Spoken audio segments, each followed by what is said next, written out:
किसी लेडी नूं वर्कप्लेस ते कह देना कि जे तू इदां फेवर इदां करेंगी तो तैनूं असीं प्रैफरेंस देवांगे, तैनूं असीं प्रमोशन देवांगे, तैनूं वधावांगे। एक तो इदां दा कुछ लालच देना या उहनूं इदां दा कुछ डिमांड करनी।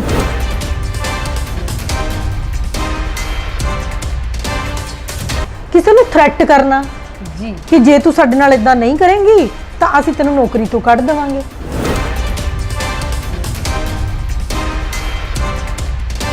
धमकाउणा भी जे तू नहीं करेंगी तो असीं मार दांगे, ये कर दांगे। ये सब कुछ की है, ये सैक्सुअल हरासमेंट विच काउंट हुंदा है।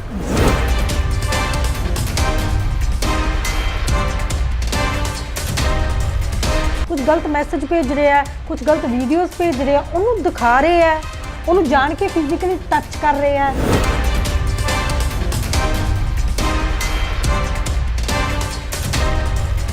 उस तो इलावा जे लेडी ने गलत कंप्लेंट की तो लेडी के खिलाफ एक्शन लैण लई भेजी जाती है रिपोर्ट।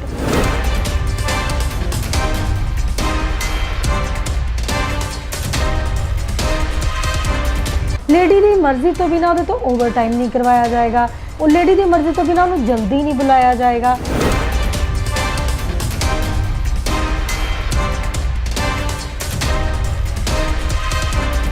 कभी भी किसी तो डर के काम नहीं करना। जे कोई तुहानूं लगदा कि मैनूं कोई सैक्सुअल हरासमेंट हो रही है या मैनूं कोई थ्रैट कर रहा है या मैनूं कोई लालच दे के मेरे तो गलत फेवर चाहुंदा है, तो तुसीं इहदी कंप्लेंट पा सकदे हो।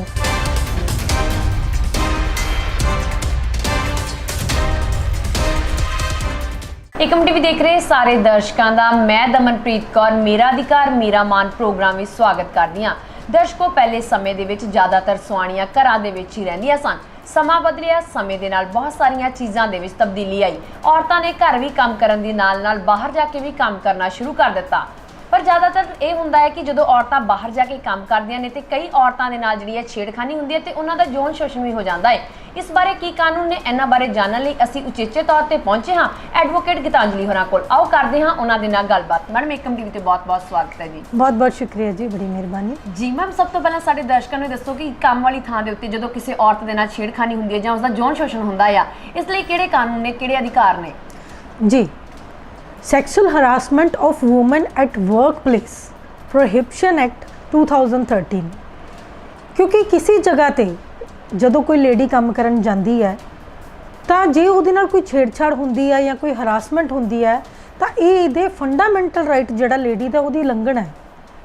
सो एक लेडी लई बाहर निकलना ते काम करना, इहदे रिगार्डिंग कई कंप्लेंट्स पहलां आनियां शुरू होईयां सी सैक्सुअल हरासमेंट दियां, जिहदे च कि Visakha versus state of Rajasthan एक केस सीगा।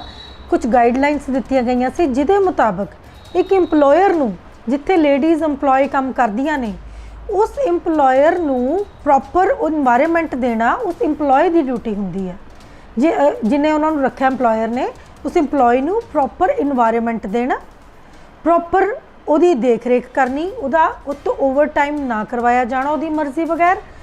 हुण सब तो पहले दमन जी मैं एक्सप्लेन करना चाहनी हाँ कि सैक्सुअल हरासमेंट किस टाइप हो सकती है। जी, जिमें कि किसी लेडी नूं वर्कप्लेस ते कह देना कि जे तू इदां फेवर इदां करेंगी तो तैनूं असीं प्रैफरेंस देवांगे, तैनूं असीं प्रमोशन देवांगे, तैनूं वधावांगे। एक तो इदां दा कुछ लालच देना या उन्होंने इदां दा कुछ डिमांड करनी, कुछ सैक्सुअल एक्टिविटीज़ डिमांड करनी या कुछ अपने नाल इंटीमेशन कुछ इदां डिमांड करनी कि असीं तैनूं प्रैफरेंस देवांगे। जी।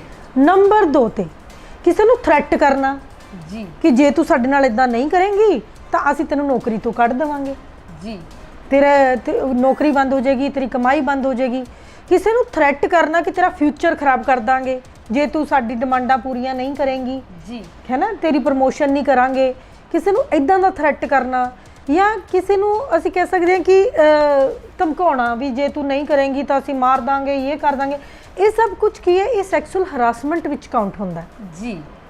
सो जे किसी नूं इदां दा कोई प्रॉब्लम है या तुसी एक वर्क प्लेस ते किसी लेडी नूं कोई गलत मैसेज भेज रहे हो जी, जिहड़ा उहनूं कोई उहदे नाल काम करदा वर्कर है वो भेज रहा है या उहदा मालक भेज रहा है जिथे वो काम कर रही है, कुछ गलत मैसेज भेज रहा है, कुछ गलत वीडियोज़ भेज रहे हैं, उन्होंने दिखा रहे हैं, उन्होंने जान के फिजिकली टच कर रहे हैं कि उन्होंने लग रहा है कि मैं सेफ नहीं है या लेडी नूं फील हो रहा है कि नहीं मेरे नाल गलत हो रहा है। तो देखो कानून मुताबक ਹਰ ਉਹ ਜਗ੍ਹਾ ਜਿੱਥੇ 10 ਤੋਂ ਜ਼ਿਆਦਾ EMPLOYE ਨੇ ਜੀ ਉੱਥੇ ਇੱਕ ਇੰਟਰਨਲ ਕਮੇਟੀ ਬਣਾਈ ਜਾਏਗੀ, ਇੰਟਰਨਲ ਕੰਪਲੇਂਟ ਕਮੇਟੀ। ਜੀ ਉਸ ਕਮੇਟੀ ਵਿੱਚ 3 ਜਾਣੇ ਹੋਣਗੇ ਜੀ ਜਿਹਦੇ ਚ ਇੱਕ ਕੀ ਹੋਣਗੇ, ਜਿਹੜੇ ਹੈੱਡ ਹੋਣਗੇ, ਜਿਹੜੇ ਉਹ ਕੰਪਲੇਂਟ ਸੁਣਨਗੇ। ਜੀ ਠੀਕ ਹੈ, ਉਹਨਾਂ ਨਾਲ ਜਿਹੜੇ 2 EMPLOYEES ਵਰਕਰ ਹੋਣਗੇ, ਉਹ ਪ੍ਰੈਫਰੈਂਸ ਕੀਤੀ ਜਾਂਦੀ ਹੈ ਕਿ ਜਿਹੜੇ 2 EMPLOYE ਵਰਕਰ ਲੈਣੇ ਉਹ ਲੇਡੀਜ਼ ਹੋਣ। ਜੀ ਤੇ ਉਹ ਲੇਡੀਜ਼ ਉਹ ਹੋਣੀਆਂ ਚਾਹੀਦੀਆਂ ਨੇ ਜਿਨ੍ਹਾਂ ਨੂੰ ਸੋਸ਼ਲ ਵਰਕ ਦੀ ਪਲੱਸ ਲੀਗਲ ਵਰਕ ਦੀ ਨੌਲੇਜ ਹੋਵੇ। ਮੈਮ ਜਿਵੇਂ ਤੁਸੀਂ ਗੱਲ ਕੀਤੀ ਹੈ ਕਿ ਜਿਸ ਕੰਪਨੀ ਦੇ ਵਿੱਚ, ਜਿਸ ਅਦਾਰੇ ਦੇ ਵਿੱਚ 10 ਤੋਂ ਜ਼ਿਆਦਾ EMPLOYE ਹੋਣਗੇ ਉੱਥੇ ਇੰਟਰਨਲ ਕਮੇਟੀ ਬਣਾਈ ਜਾਏਗੀ। ਕਈ ਵਾਰੀ ਕੀ ਹੁੰਦਾ, ਕਈ ਅਦਾਰਿਆਂ ਦੇ ਵਿੱਚ 10 ਤੋਂ ਘੱਟ EMPLOYE ਕੰਮ ਕਰਦੇ ਹੈਗੇ ਆ, ਉੱਥੇ ਫਿਰ ਕਿਹੜੀ ਕਮੇਟੀ ਹੋਊਗੀ, ਕਿੱਥੇ ਸ਼ਿਕਾਇਤ ਕੀਤੀ ਜਾਊਗੀ? ਸਹੀ ਜਵਾਬ। ਜਿੱਥੇ ਕਿ ਕਈ ਜਗ੍ਹਾ 10 ਤੋਂ ਘੱਟ EMPLOYEES ਨੇ ਪਰ ਉੱਥੇ ਲੇਡੀਜ਼ EMPLOYER ਕੰਮ ਕਰਦੀਆਂ ਨੇ, ਜੀ ਫਿਰ ਕੀ ਹੋਏਗਾ ਕਿ ਇੱਕ ਡਿਸਟ੍ਰਿਕਟ ਲੈਵਲ ਤੇ ਇੱਕ ਕਮੇਟੀ ਬਣੇਗੀ ਜਿਹਨੂੰ ਲੋਕਲ ਕਮੇਟੀ ਕਹਿੰਦੇ ਆ। ਜੀ ਇਹ ਜਿਹੜੀਆਂ ਕੰਪਲੇਂਟਸ, ਜੇ ਲੇਡੀ ਨੂੰ ਇਦਾਂ ਦੀ ਕੋਈ ਕੰਪਲੇਂਟ ਆ ਰਹੀ ਹੈ ਤਾਂ ਉਹ ਜਿਹੜੀ ਕੰਪਲੇਂਟ ਹੈ ਉਸ ਲੋਕਲ ਕਮੇਟੀ ਨੂੰ ਦੇਗੀ ਆਪਣੀ ਕੰਪਲੇਂਟ। ਜੀ ਜੀ ਇਸ ਕਮੇਟੀ ਕੋਲ ਜਦੋਂ ਕੰਪਲੇਂਟ ਜਾਏਗੀ, ਪਰ ਹੁਣ ਇਹ ਵੀ ਜ਼ਰੂਰੀ ਜਾਣਨਾ ਕਿ ਕੰਪਲੇਂਟ ਕਦ ਤੱਕ ਫਾਈਲ ਹੋ ਸਕਦੀ ਹੈ। ਇਹ ਨਹੀਂ ਕਿ ਜਦੋਂ ਮਰਜ਼ੀ ਜਾ ਕੇ ਕੰਪਲੇਂਟ ਦਿੱਤੀ। ਜੀ ਜਦੋਂ ਤੁਹਾਡੇ ਨਾਲ ਕੁਝ ਗਲਤ ਹੋਇਆ ਹੈ ਉਹਦੇ 3 ਮਹੀਨਿਆਂ ਦੇ ਅੰਦਰ ਤੁਸੀਂ ਉਹ ਕੰਪਲੇਂਟ ਆਪਣੀ ਦੇਣੀ ਹੈ। ਜੀ ਹੁਣ ਸਪੋਜ਼ ਕਰੋ ਦਮਨ ਜੀ ਕਿ ਰੈਗੂਲਰ ਹਰਾਸਮੈਂਟ ਹੋ ਰਹੀ ਹੈ, 1 ਜਨਵਰੀ 'ਚ ਹੋ ਗਈ, ਫਿਰ ਫਰਵਰੀ 'ਚ ਵੀ ਛੇੜਛਾੜ ਹੋਈ, ਫਿਰ ਮਾਰਚ 'ਚ ਵੀ ਛੇੜਛਾੜ ਹੋਈ। ਹੁਣ ਕੁਐਸਚਨ ਰਾਈਜ਼ ਹੁੰਦਾ ਕਿ ਕੰਪਲੇਂਟ ਕਦੋਂ ਹੋਣੀ ਹੈ? ਜੀ ਜਦੋਂ ਤੁਹਾਡੇ ਨਾਲ ਕੋਈ ਲਾਸਟ ਇਨਸੀਡੈਂਸ ਇਦਾਂ ਦਾ ਹੋਇਆ, ਉਸ ਲਾਸਟ ਇਨਸੀਡੈਂਸ ਦੀ ਡੇਟ ਤੋਂ 3 ਮਹੀਨਿਆਂ ਦੇ ਅੰਦਰ ਤੁਸੀਂ ਇੰਟਰਨਲ ਕਮੇਟੀ ਨੂੰ ਆਪਣੀ ਕੰਪਲੇਂਟ ਦੇ ਸਕਦੇ ਹੋ। ਜੀ ਜਿਵੇਂ ਹੁਣ ਤੁਸੀਂ ਗੱਲ ਕੀਤੀ ਹੈ ਕਿ ਕਈ ਅਦਾਰਿਆਂ ਦੇ ਵਿੱਚ 10 ਤੋਂ ਜ਼ਿਆਦਾ EMPLOYE ਕੰਮ ਕਰਦੇ ਆ ਤਾਂ ਉੱਥੇ ਇੰਟਰਨਲ ਕਮੇਟੀ ਬਣਾਈ ਜਾਊਗੀ ਤੇ ਉੱਥੇ ਕੰਪਲੀਟ ਕੀਤੀ ਜਾ ਸਕਦੀ ਹੈਗੀ ਹੈ। ਮੈਡਮ ਉਹ ਅਦਾਰੇ ਦੇ ਜਿਹੜੇ ਮੁਖੀ ਹੈਗਾ ਆ, ਜੋ ਹੈੱਡ ਹੈਗਾ ਆ, ਉਹਦੇ ਦੁਆਰਾ ਹੀ ਉਹ ਕਮੇਟੀ ਬਣਾਈ ਜਾਂਦੀ ਹੈ ਜਾਂ ਫਿਰ ਬਾਹਰੋਂ ਕੋਈ ਆਂਦਾ ਹੈ ਉਹ ਕਮੇਟੀ ਨਿਰਧਾਰਿਤ ਕਰਦਾ ਹੈ? ਦੇਖੋ ਜੀ, ਜਿਹੜੀ ਵੀ ਕੋਈ ਕੰਪਨੀ, ਇੰਸਟੀਟਿਊਸ਼ਨ ਕੁਝ ਵੀ ਹੈ, ਇਹ ਉਹਨਾਂ ਦੀ ਡਿਊਟੀ ਲਗਾ ਦਿੱਤੀ ਗਈ ਹੈ ਸਰਕਾਰ ਦੁਆਰਾ ਜੀ ਕਿ ਤੁਸੀਂ ਇਹ ਇੰਟਰਨਲ ਕਮੇਟੀ ਬਣਾਣੀ ਹੀ ਬਣਾਣੀ ਹੈ। ਜੀ ਜੇ ਕੋਈ EMPLOYER ਰੱਖਣ ਵਾਲਾ ਇਹਨਾਂ ਰੂਲਸ ਐਂਡ ਰੈਗੂਲੇਸ਼ਨ ਨੂੰ ਉਹ ਨਹੀਂ ਫੋਲੋ ਕਰਦਾ ਤਾਂ ਉਹਨੂੰ 50,000 ਤੱਕ ਦਾ ਫਾਈਨ ਵੀ ਲੱਗ ਸਕਦਾ, ਪਲੱਸ ਉਹਦਾ ਲਾਇਸੈਂਸ ਵੀ ਕੈਂਸਲ ਹੋ ਸਕਦਾ। ਜੋ ਇਹ ਦਿੱਤੀਆਂ ਪ੍ਰੋਵੀਜ਼ਨਸ ਜੋ ਕਿ ਕਾਨੂੰਨ ਦੇ ਮੁਤਾਬਕ ਦੇਣੀਆਂ ਚਾਹੀਦੀਆਂ ਨਹੀਂ ਬਣਾਉਂਦਾ ਤਾਂ ਉਹਨੂੰ ਸਜ਼ਾ ਮਿਲ ਸਕਦੀ ਹੈ। ਪਰ ਕਈ ਵਾਰੀ ਕੀ ਹੁੰਦਾ, ਜਿਵੇਂ ਆਪਾਂ ਗੱਲ ਕੀਤੀ ਕਿ ਇੰਟਰਨਲ ਕਮੇਟੀ ਜਿਹੜੀ ਬਣਾਣੀ ਲਾਜ਼ਮੀ ਹੈਗੀ ਆ, ਉਹ ਅਦਾਰੇ ਵੱਲੋਂ ਹੀ ਬਣਾਈ ਜਾਏਗੀ। ਜਦੋਂ ਕਮੇਟੀ ਬਣ ਗਈ ਹੈ ਨਾ, ਔਰਤ ਨੇ ਤੇ ਸ਼ਿਕਾਇਤ ਕੀਤੀ ਕਿਉਂਕਿ ਉਹ ਮੁਖੀ ਦਾ ਕਿਤੇ ਨਾ ਕਿਤੇ ਦਬਾਅ ਤਾਂ ਹੁੰਦਾ ਹੀ ਹੈਗਾ ਆ, ਤੇ ਉਹ ਫਿਰ ਕਾਰਵਾਈ ਨਹੀਂ ਕਰਦੇ ਤਾਂ ਫਿਰ ਜਿਹੜੀ ਔਰਤ ਨੇ ਸ਼ਿਕਾਇਤ ਦਰਜ ਕੀਤੀ ਉਹ ਕੀ ਕਰੇ? ਦੇਖੋ, ਇਹ ਇੱਕ ਪੂਰਾ ਪ੍ਰੋਸੈਸ ਹੁੰਦਾ ਹੈ। ਜਿਹੜੀ ਇੰਟਰਨਲ ਕਮੇਟੀ ਬਣਦੀ ਹੈ ਉਹਦੇ ਵਿੱਚ ਕੀ ਹੁੰਦਾ, ਸਭ ਤੋਂ ਪਹਿਲਾਂ ਜੇ ਲੇਡੀ ਦੀ ਮਰਜ਼ੀ ਹੈ ਤੁਹਾਡੇ ਤੋਂ ਪੁੱਛਿਆ ਜਾਏਗਾ ਕਿ ਤੁਹਾਡੀ ਮਰਜ਼ੀ ਹੈ, ਤੁਸੀਂ ਕੋਈ ਰਾਜੀਨਾਮਾ ਕਰਨਾ ਚਾਹੁੰਦੇ ਹੋ ਜਾਂ ਕਈ ਵਾਰੀ ਕੋਈ ਮਿਸਅੰਡਰਸਟੈਂਡਿੰਗ ਹੋ ਜਾਂਦੀ ਹੈ ਕਿ ਇਹ ਮਿਸਅੰਡਰਸਟੈਂਡਿੰਗ ਹੋ ਗਈ ਜਾਂ ਦੂਰ ਕਰਨਾ ਚਾਹੁੰਦੇ ਹੋ। ਭਾਵੇਂ ਉਹ ਕਿਸੇ ਨਾਲ ਵੀ ਹੈ, ਚਾਹੇ ਜਿੰਨੇ ਉਹਨੂੰ ਰੱਖਿਆ ਉਹਦੇ ਨਾਲ ਹੈ, ਚਾਹੇ ਕੋਵਰਕਰ ਨਾਲ ਹੈ, ਤਾਂ ਜੇ ਉਹਦੀ ਮਰਜ਼ੀ ਹੈ ਤਾਂ ਸਭ ਤੋਂ ਪਹਿਲਾਂ ਜਿਹੜਾ ਮਸਲਾ ਹੈ ਉਹ ਰਜ਼ਾਮੰਦੀ ਨਾਲ ਸੁਲਝਾਉਣ ਦੀ ਕੋਸ਼ਿਸ਼ ਕੀਤੀ ਜਾਂਦੀ ਹੈ। ਜੇ ਇਹ ਮਸਲਾ ਨਹੀਂ ਸੋਲਵ ਹੁੰਦਾ, ਸਪੋਜ਼ ਕਰੋ, ਫਿਰ ਕੀ ਹੁੰਦਾ ਕਿ ਜੇ ਤਾਂ ਦੋਸ਼ੀ ਬੰਦਾ ਪਾਇਆ ਗਿਆ, ਫਿਰ 7 ਦਿਨਾਂ ਦੇ ਅੰਦਰ ਰਿਪੋਰਟ ਬਣਾਉਣ ਤੋਂ ਬਾਅਦ ਇਮੀਡੀਏਟਲੀ ਇਹ ਰਿਪੋਰਟ ਪੁਲਿਸ ਕੋਲ ਜਾਂਦੀ ਹੈ। 509 IPC ਪਲੱਸ ਜਿਹੜੇ ਹੋਰ ਕੋਈ ਧਾਰਾਵਾਂ ਨਾਲ ਲੱਗਦੀਆਂ ਉਹਨਾਂ ਦੇ ਤਹਿਤ ਕਿ ਇਸ ਰਿਪੋਰਟ ਦੇ ਉੱਤੇ ਕਾਰਵਾਈ ਹੋਵੇ। ਪਲੱਸ ਜੇ ਕੋਈ ਸਰਵਿਸ ਰੂਲਸ ਅਪਲਾਈ ਹੁੰਦੇ ਆ ਉਹਦੇ ਮੁਤਾਬਕ ਉਸ ਬੰਦੇ ਨੂੰ ਪਨਿਸ਼ ਕੀਤਾ ਜਾਂਦਾ ਹੈ। ਤੇ ਜੇ ਕੋਈ ਸਰਵਿਸ ਰੂਲਸ ਨਹੀਂ ਹੈਗੇ ਤਾਂ ਜਿਵੇਂ ਕਿ ਕੋਈ ਲੇਡੀ ਨੂੰ ਕੰਪਨਸੇਸ਼ਨ ਉਸ ਛੇੜਖਾਨੀ ਦੇ ਬਦਲੇ ਮਿਲਿਆ ਤਾਂ ਜਿਹੜਾ ਉਹ ਬੰਦਾ ਹੈ ਉਹਦੀ ਕੋਈ ਤਨਖਾਹ ਹੈ, ਉਹ ਤਨਖਾਹ, ਉਹਦੀ ਸੈਲਰੀ ਉਹਦੇ ਚੋਂ ਕੱਟ ਕੇ ਫਿਰ ਉਹ ਜਿਹੜੀ ਕੰਪਨਸੇਸ਼ਨ ਲੇਡੀ ਨੂੰ ਦਿੱਤੀ ਜਾਂਦੀ ਹੈ। ਸਪੋਜ਼ ਕਰੋ ਉਹ ਨੌਕਰੀ ਛੱਡ ਗਿਆ, ਉਹਦੀ ਸੈਲਰੀ ਕਿੱਥੋਂ ਕੱਟੋਗੇ? ਫਿਰ ਕੀ ਹੁੰਦਾ ਹੈ ਕਿ ਡਿਸਟ੍ਰਿਕਟ ਆਫੀਸਰ ਕੀ ਹੁੰਦਾ ਕਿ ਉਹਦੀ ਜਿਹੜੀ ਪ੍ਰਾਪਰਟੀ ਹੈ ਜਾਂ ਉਹਦੀ ਡਿਟੇਲਸ ਲੈ ਕੇ ਉਸ ਪ੍ਰਾਪਰਟੀ 'ਚੋਂ ਜਿਹੜੀ ਕੰਪਨਸੇਸ਼ਨ ਹੈ ਉਹ ਲੇਡੀ ਨੂੰ ਦਿਲਵਾਈ ਜਾਂਦੀ ਹੈ। ਹੁਣ ਸਪੋਜ਼ ਕਰੋ ਕੰਪਲੇਂਟ ਆ ਗਈ ਪਰ ਉਹਦੇ 'ਚ ਗਲਤ ਕੰਪਲੇਂਟ ਨਿਕਲੀ, ਲੇਡੀ ਦੀ ਕੰਪਲੇਂਟ ਨਹੀਂ ਸਾਬਤ ਹੋਈ, ਫਿਰ ਉਸ ਲੇਡੀ ਦੇ ਰਿਗਾਰਡਿੰਗ ਵੀ ਡਿਸਟ੍ਰਿਕਟ ਆਫੀਸਰ ਨੂੰ ਲਿਖ ਕੇ ਰਿਪੋਰਟ, ਪੂਰੀ ਜਿਹੜੀ ਰਿਪੋਰਟ ਹੈ ਨਾ ਜੀ, ਇਹ ਨਹੀਂ ਕਿ ਆਪਣੀ ਮਰਜ਼ੀ ਨਾਲ ਫੈਸਲਾ ਦੇਤਾ। ਆਪਣੀ ਮਰਜ਼ੀ, ਜਿਹੜਾ ਤੁਹਾਡਾ ਕੁਐਸਚਨ ਸੀਗਾ ਕਿ ਕੀ ਕਰੇ, ਆਪਣੀ ਮਰਜ਼ੀ ਨਾਲ ਫੈਸਲਾ ਨਹੀਂ ਹੋ ਜਾਂਦਾ। ਸਾਲ ਵਿੱਚ ਪੂਰੇ ਇਨਸੀਡੈਂਟਸ ਦੀ ਵਿਦ ਰਿਪੋਰਟ ਇਹ ਜਿਹੜੀ ਡਿਸਟ੍ਰਿਕਟ ਆਫੀਸਰ ਨੂੰ ਪੂਰੀ ਰਿਪੋਰਟ ਜਾਂਦੀ ਹੈ ਕਿ ਕਿੰਨੇ ਇਨਸੀਡੈਂਟਸ ਹੋਏ, ਕੀ ਸਬੂਤ ਆਏ, ਉਹਦੀ ਕੀ ਰਿਪੋਰਟ ਬਣੀ। ਉਸ ਤੋਂ ਇਲਾਵਾ ਜੇ ਲੇਡੀ ਨੇ ਗਲਤ ਕੰਪਲੇਂਟ ਕੀਤੀ ਤਾਂ ਲੇਡੀ ਦੇ ਖਿਲਾਫ ਐਕਸ਼ਨ ਲੈਣ ਲਈ ਭੇਜੀ ਜਾਂਦੀ ਹੈ ਰਿਪੋਰਟ। ਤੇ ਸਪੋਜ਼ ਕਰੋ ਕਿ ਲੇਡੀ ਸੈਟੀਸਫਾਈਡ ਨਹੀਂ ਹੈਗੀ ਜਾਂ ਬੰਦਾ ਸੈਟੀਸਫਾਈਡ ਨਹੀਂ ਹੈਗਾ, ਜਿਵੇਂ ਤੁਸੀਂ ਪੁੱਛਿਆ ਕਿ ਕੀ ਕਰੇ, ਫਿਰ ਅਪੀਲੈਂਟ ਟ੍ਰਿਬਿਊਨਲ ਬਣੇ ਹੋਏ ਆ, ਉਹ ਜਾ ਕੇ ਅਪੀਲੈਂਟ ਟ੍ਰਿਬਿਊਨਲ 'ਚ ਆਪਣੀ ਕੰਪਲੇਂਟ, ਅਪੀਲ ਆਪਣੀ ਫਾਈਲ ਕਰ ਸਕਦੀ ਹੈ, ਉਹਦੇ ਨਾਲ ਫਿਰ ਐਕਸ਼ਨ ਹੁੰਦਾ। ਜੀ ਮੈਮ, ਇਹ ਤਾਂ ਗੱਲ ਕੀਤੀ ਆਪਾਂ ਔਰਤਾਂ ਦੀ ਕਿ ਔਰਤਾਂ ਨਾਲ ਜਦੋਂ ਛੇੜਖਾਨੀ ਹੋ ਜਾਂਦੀ ਹੈ ਜਾਂ ਉਹਨਾਂ ਦਾ ਯੌਨ ਸ਼ੋਸ਼ਣ ਹੁੰਦਾ, ਉਹ ਸ਼ਿਕਾਇਤ ਕਿੱਥੇ ਦਰਜ ਕਰਵਾ ਸਕਦੀਆਂ ਨੇ। ਕਈ ਵਾਰੀ ਕੀ ਹੁੰਦਾ ਕਿ ਮਰਦਾਂ ਦੇ ਨਾਲ ਵੀ ਅਜਿਹਾ ਹੋ ਜਾਂਦਾ ਆ ਕੀ ਮਰਦ ਵੀ ਸ਼ਿਕਾਇਤ ਦਰਜ ਕਰਵਾ ਸਕਦੇ ਆ ਕਿ ਨਹੀਂ? ਨਹੀਂ ਜੀ, ਇਹ ਜਿਹੜੀ ਇੰਟਰਨਲ ਕਮੇਟੀ ਜਾਂ ਲੋਕਲ ਕਮੇਟੀ ਹੈ ਇਹਦੇ ਵਿੱਚ ਮਰਦ ਸ਼ਿਕਾਇਤ ਨਹੀਂ ਕਰਵਾ ਸਕਦੇ, ਲੇਕਿਨ ਅਗਰ ਕਿਸੇ ਮਰਦ ਨਾਲ ਕੁਝ ਐਸੀ ਹਰਾਸਮੈਂਟ ਹੁੰਦੀ ਹੈ ਤਾਂ ਉਹ ਡਾਇਰੈਕਟ ਪੁਲਿਸ ਨੂੰ ਆਪਣੀ ਕੰਪਲੇਂਟ ਫਾਈਲ ਕਰ ਸਕਦੇ ਹੈ। ਜੀ, ਜਿਵੇਂ ਮੈਮ ਪੁਲਿਸ ਦੇ ਕੋਲ ਕੰਪਲੇਂਟ ਚਲੀ ਗਈ ਹੈਗੀ ਆ ਹਨਾ, ਕੇਸ ਦਰਜ ਹੋ ਗਿਆ ਆ ਤੇ ਕਾਰਵਾਈ ਵੀ ਸ਼ੁਰੂ ਕਰ ਦਿੱਤੀ ਜਾਂਦੀ ਹੈ, ਇਸ ਦੇ ਵਿੱਚ ਕਿੰਨੀ ਕੁ ਸਜ਼ਾ ਹੋ ਜਾਂਦੀ ਹੈ, ਘੱਟ ਤੋਂ ਘੱਟ ਤੇ ਵੱਧ ਤੋਂ ਵੱਧ? ਜੀ, ਇਹ ਡਿਪੈਂਡ ਕਰਦਾ, ਜਿੱਦਾਂ ਕਿ ਮੈਂ ਤੁਹਾਨੂੰ ਪਹਿਲਾਂ ਹੀ ਦੱਸਿਆ ਕਿ ਧਾਰਾਵਾਂ ਦੇ ਆਧਾਰ ਤੇ ਕਿ ਪੁਲਿਸ ਕਿਹੜੀਆਂ ਧਾਰਾਵਾਂ ਲਾਂਦੀ ਹੈ।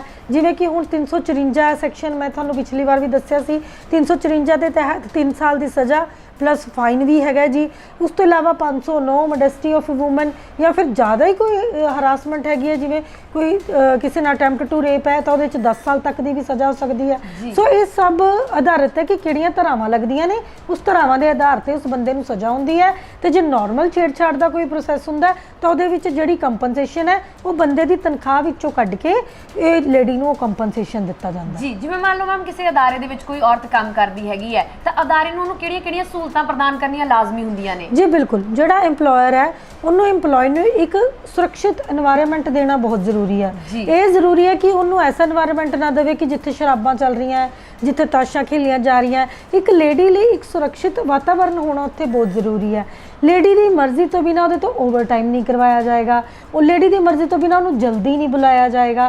सो एक स्वच्छ एनवायरनमेंट उस लेडी नूं देना, प्लस एक एम्पलॉयर की ड्यूटी है कि जिहड़ी आह सैमीनार्स जिहड़े उन्होंने लवाने चाहिए इंटरनल कमेटी के बारे, ताकि जिहड़े इंपलॉयज़ है उन्होंने भी नॉलेज हो जाए कि जे कोई ऐसा कोई गलत काम करेगा तो इंटरनल कमेटी उन्होंने की सज़ा दे सकती है या उन्होंने खिलाफ कंप्लेंट्स हो सकती हैं। सो इंपलॉयर सैमीनार्स भी अपने ऑफिस करवाएगा। जी मैम, कई बार की होंदा कि औरतां दे नाल यौन शोषण हो जाता है, वो पहला कंप्लेंट नहीं करदियां, 3 महीने का समा भी जिहड़ा निकल जाता है कि उस तो बाद वो कर सकदियां ने कि नहीं? जी बिल्कुल, उस तो बाद भी जिहड़ी इंटरनल कमेटी है उहदे कोल पावर्स हैगियां कि वो 3 महीने की डिले की एप्लीकेशन अलाउ करके एक कंप्लेंट के उत्ते सुनवाई कर सकते हैं।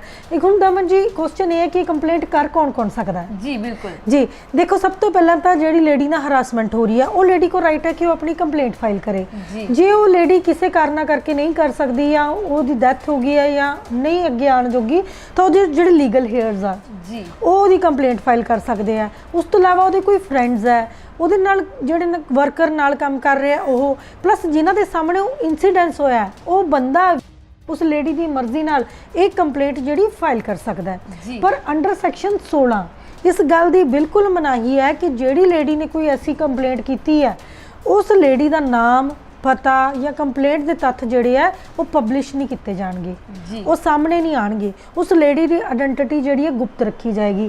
जे कोई इन्हां दी उलंघना करता है तो उन्होंने 50,000 तक का या रेलीवेंट जिहड़े सैक्शनस है उन्होंने आधार पर उन्होंने सज़ा मिल सकती है। जी मैडम, कई बार की होंदा कि औरत दे नाल यौन शोषण हो जाता है, उस तो बाद वो कंप्लेंट कर देंदी है, कंप्लेंट इंटरनल कमेटी दे कोल चली जाती है, उत्थे उहदी जिहड़ी कंप्लेंट कितना पई रहिंदी हैगी है, कोई कार्रवाई नहीं हुंदी हैगी, वो वार-वार कहंदी है कि मेरी इस कार्रवाई क्यों नहीं की जाती हैगी, फिर भी सुनवाई नहीं हुंदी, तो वो कित्थे जा सकदी है? फिर देखो जी 60 दिनों के अंदर जिहड़ी कमेटी है उन्हें अपनी रिपोर्ट तैयार करनी हुंदी है।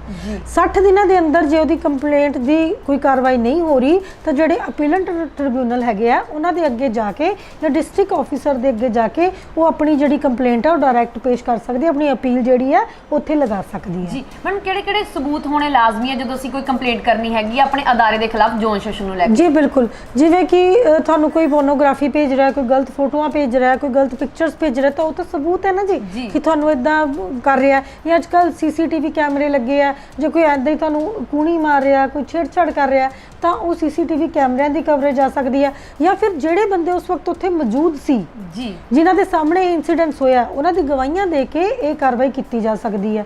हुण इहदा प्रोसैस भी इदां जी जिवें कंप्लेंट फाइल करती उस तो बाद ये नहीं कि डायरैक्ट सज़ा हो जाएगी। उस तो बाद पहला तुहानूं मैं दस्सिया कि जे जनानी की मर्जी है तो रजामंदी नाल मैटर खत्म करने की कोशिश की जाएगी, नहीं तो जिहड़ा जिहदे ते एलीगेशन लगे है उस रिस्पोंडेंट नूं भी समन किए जाएंगे, उस रिस्पोंडेंट नूं भी पूरी अपनी गल कहने का मौका दिता जाएगा कि वो की कहना चाहता है। मतलब ये नहीं कि डायरैक्ट सज़ा करती, दोनों तत्थ देखने तो बाद ही फैसला लिया जा सकता है। जी मैम, जिहड़ी इंटरनल कमेटी बनाई जाती हैगी है वो हमेशा लिए स्थिर रहिंदी हैगी है जां फिर साल बाद उन्होंने बदलना पैंदा है? ये 3 साल की कमेटी हुंदी है जी, 3 साल तो बाद जिहड़ी कमेटी है इहदा फिर दोबारा सिलेक्ट हुंदी है कमेटी। जी मैम, अखीर दे विच साडे दर्शकां नूं की कहना चाहोगे? मैं यही कहना चाहांगी कि हर लेडी का बाहर निकल के काम करना उहदा अधिकार है, उहदा राइट है।